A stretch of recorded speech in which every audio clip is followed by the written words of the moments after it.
Whenever we're ready, Whenever you're ready. you can switch to him first. All right. So what? I'm introducing. Introduce. All right. Yeah, no. I'll introduce. It's fine. Nah, I'm not good at this. Hello, ladies and gentlemen. My name is Moses Kasano. Welcome to the podcast. We are currently at the Maslow during the 2025 Gear to Thrive PSASA meeting. Joining me today is Kyle Janchis, fantasy author, book coach, creativity speaker. Oh, and black belt martial artist in ninjutsu. I can kick your ass. now I have more questions that I'd like to ask, but we'll start with the fantasy author. So I just quick summary of your book series. Let's just start there. So I'd like to know a bit about your. Let's just start with just this general summary of your book series. So what's the main theme about it? What's happening? So I'm a big fan of military fantasy, stuff like Brandon Sanderson, Robert Jordan. And what I wanted was I wanted an underdog story in a military setting. So it's a guy who his aim is to become the world's greatest soldier, but he's living in a world where there's gifts and everybody has gifts. His best friend can speak to bears, his sister can heal, his brothers can use fire, his other brother can use water. There's a whole lot of gifts and things, and he's born without a gift. And he's born without a gift in a world where everybody has a gift. And to become the world's greatest soldier in a world where everybody has a gift and you don't, it's very tough. So what I designed the entire series around was him chasing this goal. And book one is called The Search for Power. So the entire series is Journey of Soul, but book one specifically is The Search for Power. And in it, it's where he has a choice of, he finds an opportunity to actually get his power, his gift. But to do that, you will have to abandon his goal of becoming the world's greatest soldier. And it's now his decision, am I going to abandon this goal to find my gift? Or am I going to pursue this goal without my gift? And that's what the main series is built on. Oh, nice. Honestly, that's a very interesting. And I've seen plenty of people and plenty of stories go through that. That's actually a very interesting one. With regards to the world, is it more fantasy leaning or So it's completely fantasy. yeah? What I started with a map. J.R.R. Tolkien says before you write anything, to start with a map. So I drew a map. I fleshed out the world. What are the gifts? So I have different character rankings. I think there's about 20 character rankings. I mean, gift rankings. So you get your animalists, your low level animalists, your middle, your high ones. Then you get your solar elementals, your lunar elementals, all those ones. You get your muscle men. So I built all the gifts up. I fleshed out the world. I have, for example, there's 3 kingdoms. In each kingdom, I have the ranking system. So who's the king? Who are the generals? Who are the sub-generals? Who's the lieutenants? I fleshed out everything. And then I started with plot. So first world building, then plot. This is the main storyline, just basic points. And then I introduce the characters.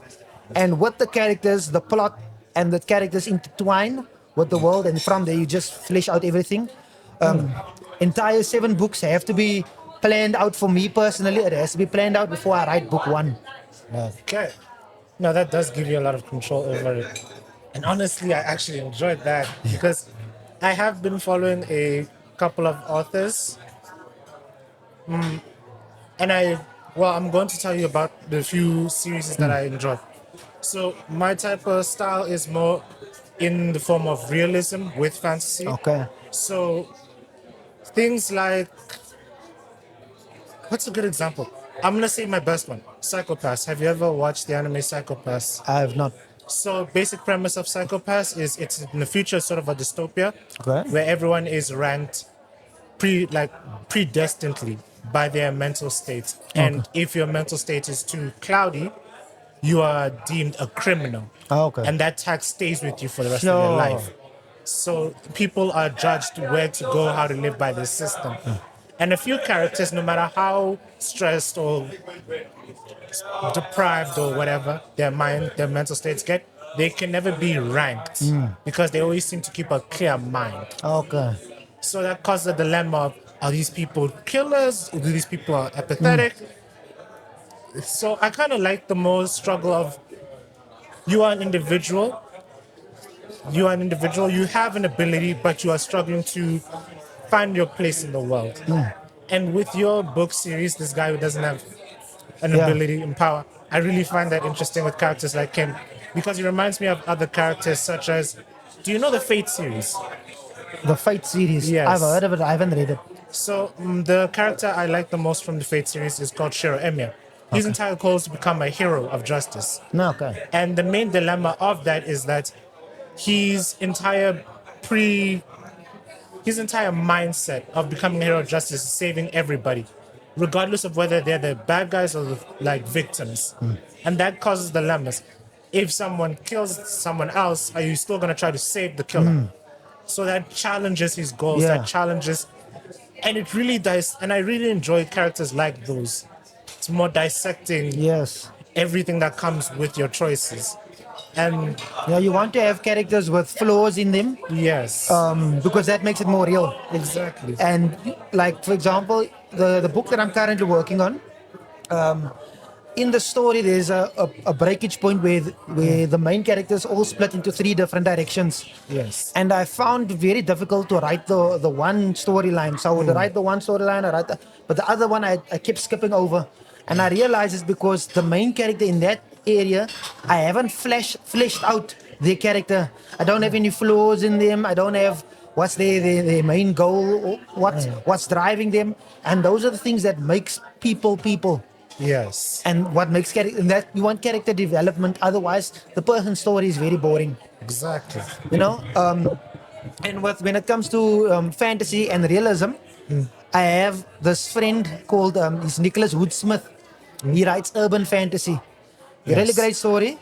It's Cape Town in the future, where portals opened up and monsters entered through, and it's become the type of world where monsters are regular in Cape Town. And it's a base of this girl who becomes a monster hunter, and that's how she makes her money to earn her so she can actually pay her way through varsity. So she hunts monsters, she sells them, gets money, pays for varsity fees. Really great story, That sounds great. and it's based off Cape Town. That's cool. And then, am I allowed to say this? You're an author. Am I allowed to talk about? Okay, so I showed you that I was trying to write a book, Yeah. and my main issue is that I focus more on the characters and the world, and don't really know where to start. So there's one character in particular, girl. She's the most fleshed out of all the characters, mainly because it's kind of like a sort of targeted obsession. So her entire flaw is that from the day she was raised, she never really had anybody with her. So her personality is pretty much recluse. Okay. She was taken in by a facility who are busy running experiments. So the earth itself is now starting to change. Humans are starting to die out slowly but Yeah. surely.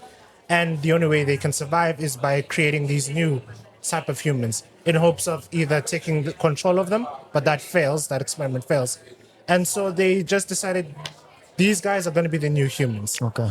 So she's a part of that, but her facility is destroyed in a sort of riot because people don't want to lose, humanity doesn't want to lose themselves and just give up the world to these new creatures and things.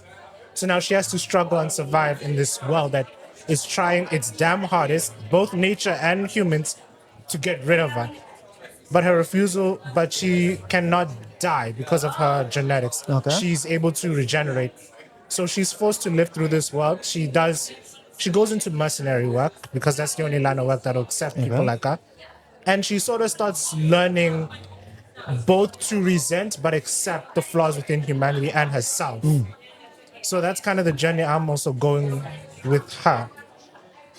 And as fleshed out as that might not, okay, I'm keeping details away, but I always find it difficult to figure out proper starting points and then planning everything out from there. I always struggle with starting the I've, issue. what I would suggest you do is figure out how big you want the story. So what I try to do is I take about 10 or 15 points, and I'm saying these are the main points I must hit. The main things that will make the, because you must understand people don't always remember the entire story. Yes. You don't know everything that happens in Harry Potter. Guaranteed. You remember key moments in the story, and everything else is building up to that key moment to make that key moment memorable. Yes. So what you want to do is you want to identify 10 to 15 key moments. If so, you say, if they forget everything about the book, this is the moment they must remember. So you get your key moments. From there, then you figure out how can I build up to that key moment. Who's the characters that are important for that key moment? What's the story or thing that is important for that key moment?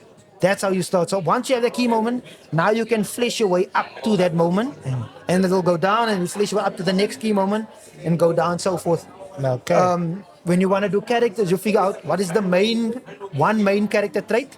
So Yes. is this person a very comedic a person? Because if he is, it's going to be very easy to write jokes. Yeah. It's difficult. Let's say I'm drawing. I'm creating Sasuke from Naruto. I'm creating Sasuke from Naruto. Yeah. He's a serious character. It's going to be so difficult for me to write a joke coming from Sasuke Yeah. rather than writing a joke coming from Naruto, because Naruto is built around comedy. Yes. And that's the thing. You want to make sure you identify the key character trait, and then what are the sub ones under that. What's the end goal? And then what are things that drive them towards that end goal? Why do they have that? So before you, so it's always first big stuff, and then work out the smaller things after that. Okay. Then, last question before I get my friend over there. It's mainly about motivation, keeping up with the story. How do you keep yourself going while you're still writing it? That's a very good one. So for me, it was mainly these are worlds I want to personally live in. I want to have superpowers.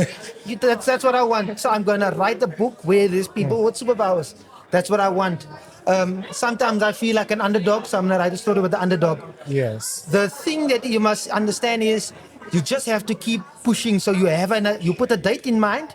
This is when I want to finish. This is my goal. So, and as soon as you have that date in mind and a goal, now you can't actually break away because you already set it down and you write it down.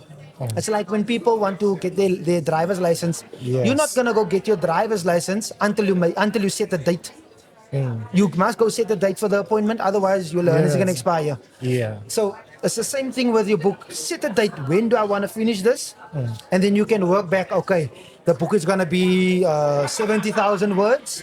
I know I can write 2,000 words per day. 70 divided by 2,000 is around 35. So I need 35 days.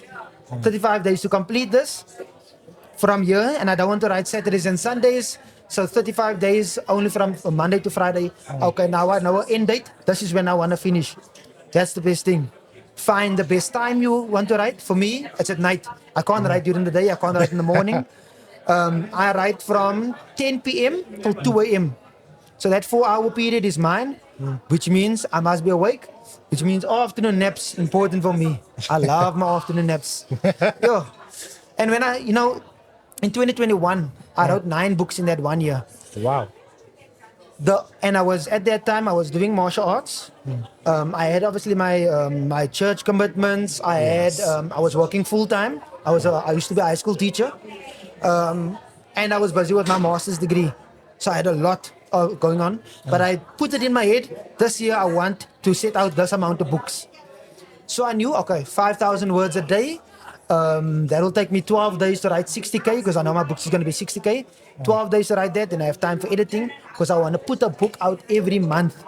Okay. And once you set that goal for yourself, it's very easy to push yourself. Because I'm going to tell you this, you can't trust anybody to keep you motivated.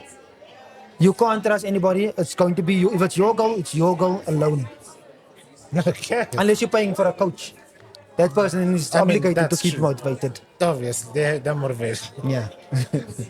Got something to add? Next one. We're swapping out. No thanks. Man. You let me know when that book is ready to come out.